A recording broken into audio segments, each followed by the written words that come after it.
Welcome to the Alison Howard podcast, where high-achieving women elevate their identity, expand what's possible, and create a life of true abundance. I'm Alison Howard. Let's dive in. Welcome back to the podcast, or if you're watching me on YouTube, I am Alison Howard, and today I'm so excited to talk to you about something that I talk to my clients about all the time. Once you understand this, it can completely change the way that you approach your growth, the way that you approach your healing, your identity, and the co-creation of your life, because I don't believe that we are the sole creators of our life, right? We're in partnership with God. So the co-creation of your life, and that thing is the subconscious mind. And we've been talking about this for the past few episodes, but this is the key. So specifically, I want to talk to you about how to begin rewiring your subconscious mind in a way that feels really natural for you, in a way that feels very sustainable. Because once you understand how to do this, you can create fast change in your life. And this is something that, like I said, I work with my clients all the time because they find themselves in this loop. What I see so often is that women who are in the beginning phases of learning about mindset, about manifestation, about self-image, which we talked about last week, and identity, what they do is they immediately try to change themselves through pressure. They try to think better thoughts all day long. They try to force a new identity like overnight, right? Because we're impatient. So they are repeating affirmations that they don't yet believe. And they're pushing themselves to act like a new version of themselves before their mind and body has even fully caught up with what they're trying to do. And so before long, what can end up happening is that something that was meant to be freeing starts to feel exhausting. So I want to begin by saying very, very clearly to you that subconscious rewiring is not about force at all. In fact, that's going to create an opposite result. It's not about pretending. It's not about faking, okay? It's not about performing this new version of yourself that your nervous system does not even trust yet or recognize. So real subconscious change happens through repetition. It happens through emotional safety and through truth and through a consistent lived reinforcement. And this is good news, okay? Because it means you do not have to become someone artificial to change your life. We don't want to do that. You simply need to understand how the subconscious mind works so that you can begin partnering with it and participating in your own transformation in a very intentional way. Okay, so let's talk about what the subconscious mind actually is. I want to keep this very simple because I want this episode to be easy to understand, especially if you're newer to this work. And that if it's easy to understand, it's easy to implement. We don't want to do things that are extremely hard, right? I know I don't. So your conscious mind is the part of you that reasons. It's the part of you that plans and makes goals and listens to podcasts like this and says, I want something different. Your subconscious mind is the deeper part of you that stores what has become familiar in your life. It stores repeated beliefs and emotional associations, habitual responses. It stores patterns around your identity, and the things that your system has learned to see as normal, to see as safe, to see as true throughout the course of your entire life. So, in many ways, your subconscious is the automatic part of you. It's what keeps running in the background when you are not consciously choosing otherwise. It's just going and going, okay? And this is why women can consciously want peace and still automatically worry. It's why women can consciously want more money and still, contract and recoil when larger opportunities show up. It's why she can consciously want to be visible and bold and expressed, but she still delays and hides, and she constantly is in doubt and second guessing herself. And this doesn't mean that this type of woman, and this could be you, I know this has been me at times, it doesn't mean that we lack desire. It means that our subconscious programming has not yet caught up with our conscious goals. And I want to say this with so much compassion, okay? Your subconscious is not your enemy. It is not sabotaging you because something is wrong with you. It's actually trying to protect and preserve what has been practiced and reinforced. So that means that the issue is not that you're broken at all. The issue is that certain patterns in your life have been repeated so many times that your system now treats them as normal. It's just a well walked path that your system recognizes as safe. So that distinction I think is very important because it moves you out of any shame you might feel like, oh, I want to do this, but I keep not doing it. We don't want to be in shame. We want to be in understanding. This is why I do this. I just want you to understand how you are wired and understand that you actually have a lot more control than you probably think. Okay. So now let's talk about how the subconscious gets programmed. So the subconscious gets programmed through repetition, emotional experiences. That's part of it too. And also things that happen in your life that are very significant. So what you experience repeatedly, what you felt in your system, like very strongly, and what you conclude about yourself, all of those things help to shape the subconscious picture that you now live from.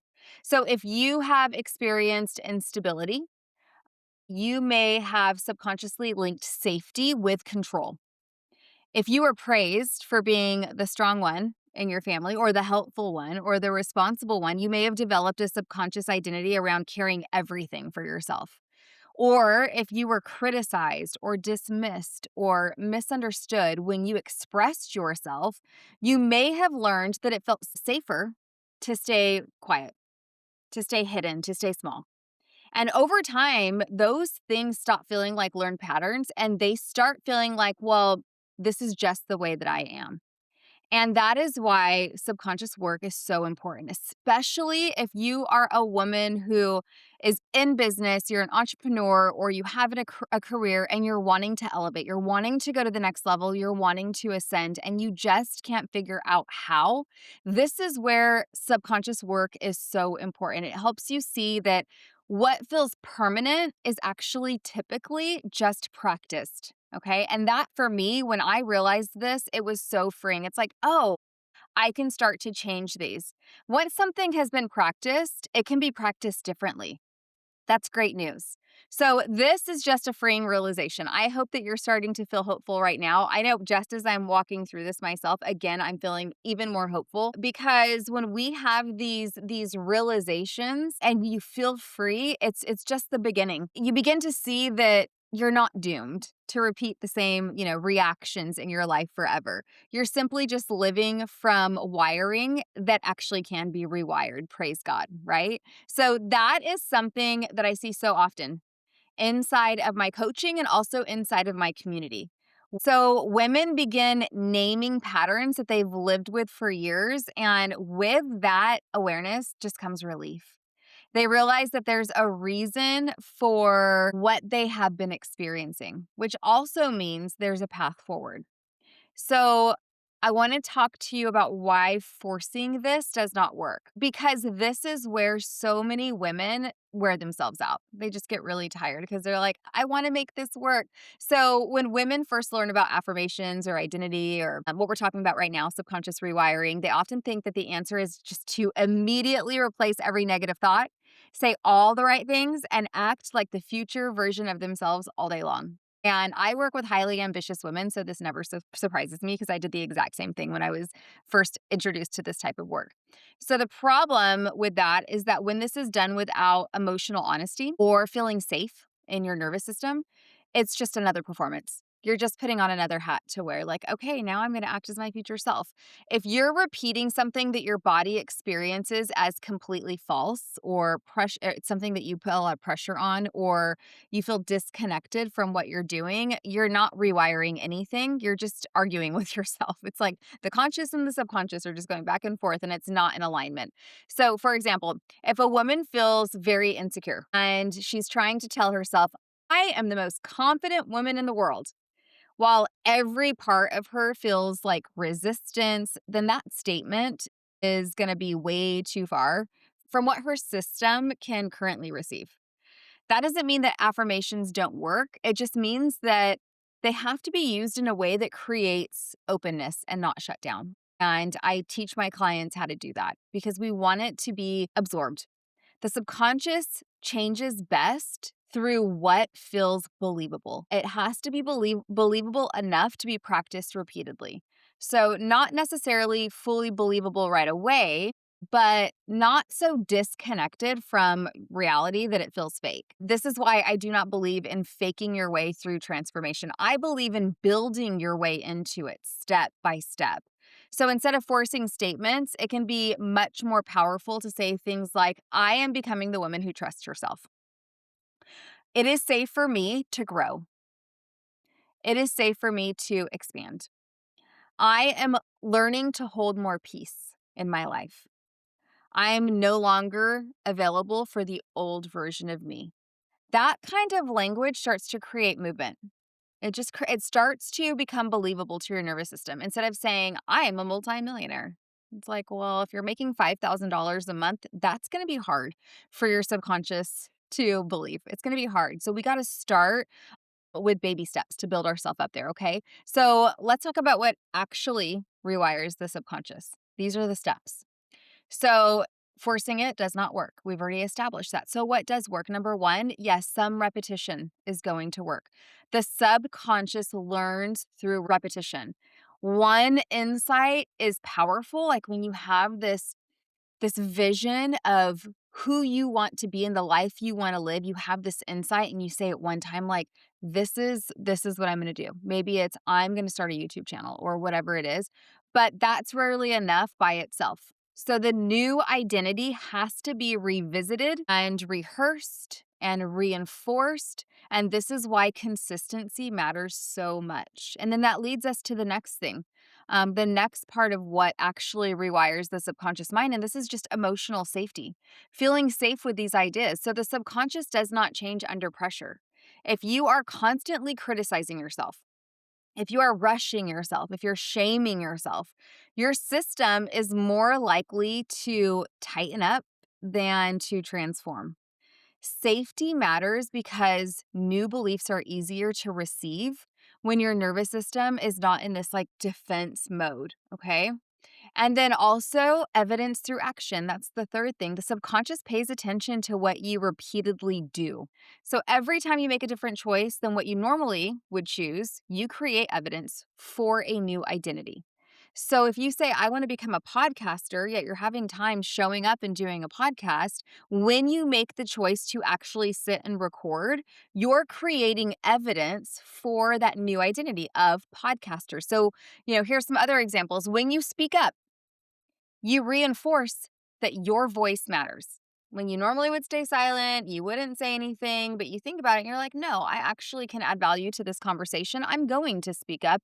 You're reinforcing that your voice matters. When you rest without guilt, and this is a huge one for my ambitious women that I work with, rest does not come easily. So when you rest without guilt, you reinforce my worth is not tied to exhaustion. My worth is not tied to hustle.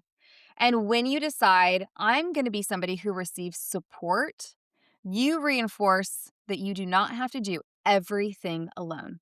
Okay.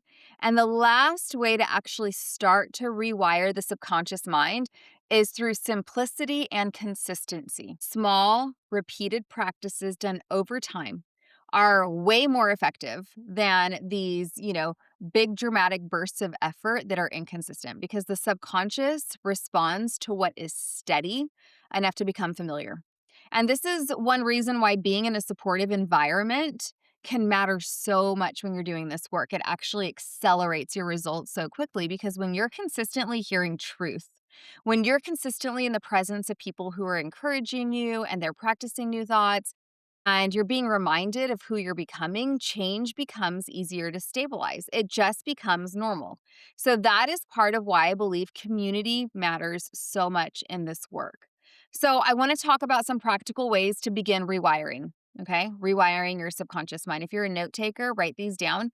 I want to make this super simple, very practical. You probably have heard me say these things before if you've been listening to me for a while, but I'm going to say them again because they're so, so important and cornerstone to this work. And the first one is journaling.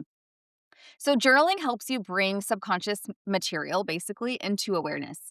So, you can begin by asking yourself some questions. What do I seem to believe about money That's a big one, especially if you're in business and you're wanting to elevate to the next level of income. What do I seem to believe about money? What do I expect in my relationships? What comes up when I imagine being seen? When I imagine putting myself out there, maybe on social media or at that networking group or whatever it is, on the podcast, on the YouTube that you're thinking about doing? What do I believe that I need to do in order to be enough?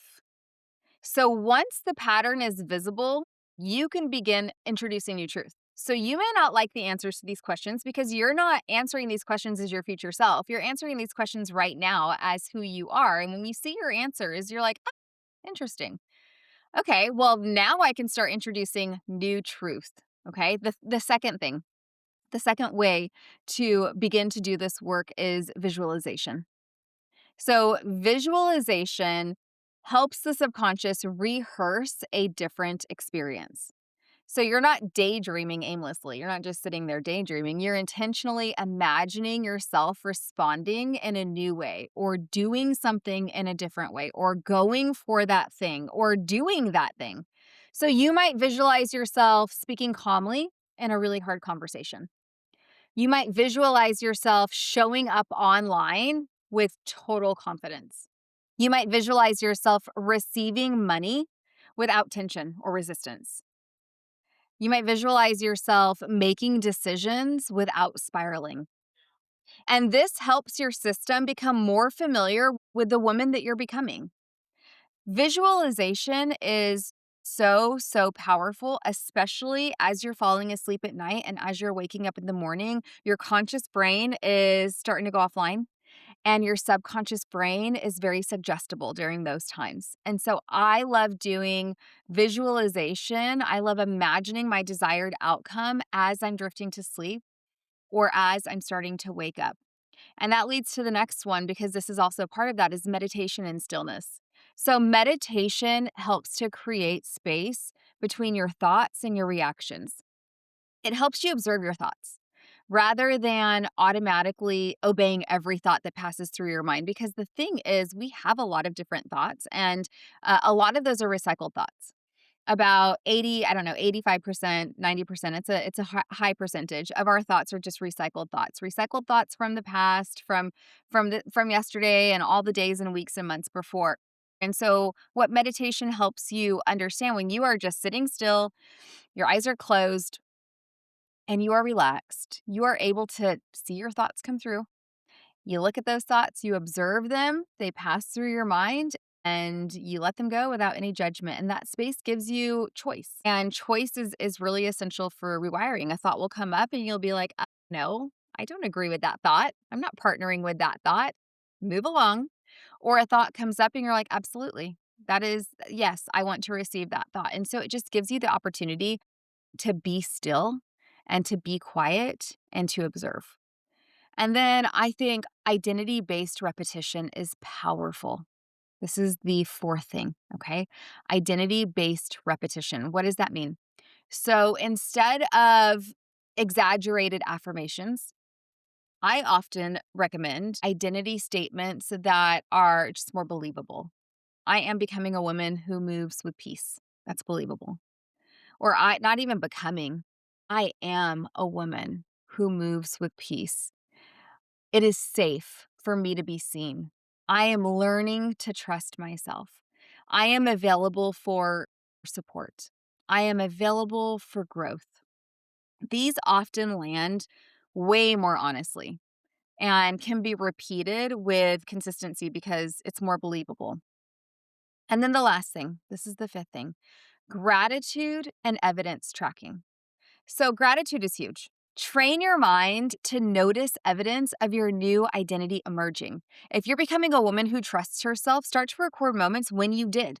I have a little journal on my desk right here, and this is where I record. I put gratitude down, I put a lot of different things in this journal, but that's exactly what I do. It's always here on my desk because as I'm working through the day, as I'm doing things, something will happen and I'm like, oh, wow, I am becoming her. And so I make a note of that. I notice where that showed up. If you're becoming a woman who receives support, who actually receives help in her life, Notice where the support showed up. If you're becoming a woman who no longer lives in urgency or hustle or chaos, notice when you chose calm instead. Celebrate yourself. And then your subconscious is going to say, oh, okay, this is great. It matters because the mind is scanning for confirmations all the time. It's scanning for confirmations of your old self or your new self. And so you have to be intentionally teaching it to notice the new. Okay. So here's a couple of examples of what this looks like in real life. I just want to make this I want to land the plane here. Okay. So I want you to, and this actually happened recently in my coaching. There was a woman who came to me. She wanted to grow her business. But every time that she thought about herself being more visible, like putting herself out there using, Instagram and TikTok and social media and whatever, her body just tightened. She would delay posting. She would write a caption and rewrite it and rewrite it and rewrite it. And she would tell herself, I just need to be more consistent. But at the conscious level, it was very inconsistent. And at the subconscious level, that's because she felt unsafe. Visibility for her felt really unsafe. So her rewiring work as we were working together did not begin with post more. We weren't trying to build that consistency. Instead, we were trying to begin to notice what is being brought up in her as she thinks about being seen. So it involved her visualizing herself being more visible and calm at the same time. It required her to speak new truth around safety as far as her own expression was concerned. So putting herself out there, using her voice, expressing her beliefs, expressing her business, what she believes in her business and all these different things. She had to create safety around there before she could just post consistently because she was posting consistently from this posture of deep insecurity, and people could feel that energetically. And so we were practicing smaller acts of visibility until they felt normal. And once they did, she is now a posting queen. She is talking in her stories. Her business is growing like crazy. She's posting reels left and right. Her confidence has grown so much, and people are attracted to that. If you are passionate about something, if you are confident in something, that is contagious. Okay. There was another woman that came to work with me. She was a really intelligent businesswoman, but in her personal life, she was really struggling and that was affecting the business. And really, it was that she didn't have a lot of peace in her marriage. There was a lot of conflict, there was a lot of difficulty, and it was really affecting how she was approaching her business. In fact, her business was declining because her marriage was in just a difficult spot. She really just wanted a healthy, peaceful marriage. So every difficult conversation that she was trying to have in her marriage was activating defensiveness, and it was limiting what she was able to do in her business. So consciously, she really wanted connection, she wanted to heal, and she wanted that to seep into every area of her life because it was really starting to affect her work. But subconsciously, she was, in this place where she was just bracing herself for disappointment or misunderstanding, and she wasn't sure what to do. So what we did as far as her rewiring work is we became really aware. I had her become very aware of the experience that she's bringing into conflict, helping her slow down her emotional reactions, helping her practice softness where she would normally, really go into protection mode. And so she was able to have some really great conversations with her husband. She was able to implement some visualization and some journaling, and they were able to reconcile. And that really did improve her business because she was operating from a different heart posture. Lastly, most of the clients that I work with come to me because they have a desire to grow their business. They want more income, but they keep undercharging, they keep hesitating, they are very resistant when it comes to their sales strategy and what that looks like, but they want abundance. That's what they want, but they have a lot of concepts around how to grow. And so we really work on the subconscious and associating receiving more with pressure. We want to reverse that. We want to take away guilt around that. And we're able to move them into into a space where they're able to grow their business because they no longer feel those associations that they were feeling before when it came to that. So, this is why surface level strategies are often not enough. People will come to me and they'll say, I've bought this course, I've done this thing, and it's not working, nothing's working. And when we're at that point, it's because they're doing surface level strategy, and that's not what's going to move the needle. If the subconscious still treats the next level as unsafe or unfamiliar or unavailable, it doesn't matter how many courses you take, it's not going to move the needle because change is just going to feel much harder than it needs to because you haven't done the deeper work in your identity, in your subconscious. So, how do you know? How do you know if you're doing this work? How do you know if your subconscious is changing? A question I get all the time. How do I know if this is working? So, you know your subconscious is changing when new responses begin to feel more available. So, you know if it's working when you catch an old thought sooner or you recover from triggers faster. You feel the trigger, that leads to a thought, which leads to feelings, which leads to actions and then results, and you're able to control that process. You choose differently with less drama. Another piece of evidence that you'll see is that the old identity feels less convincing. So when you're like, "Oh, I'm just gonna do it the way I've always done it," you're like, "Actually, no.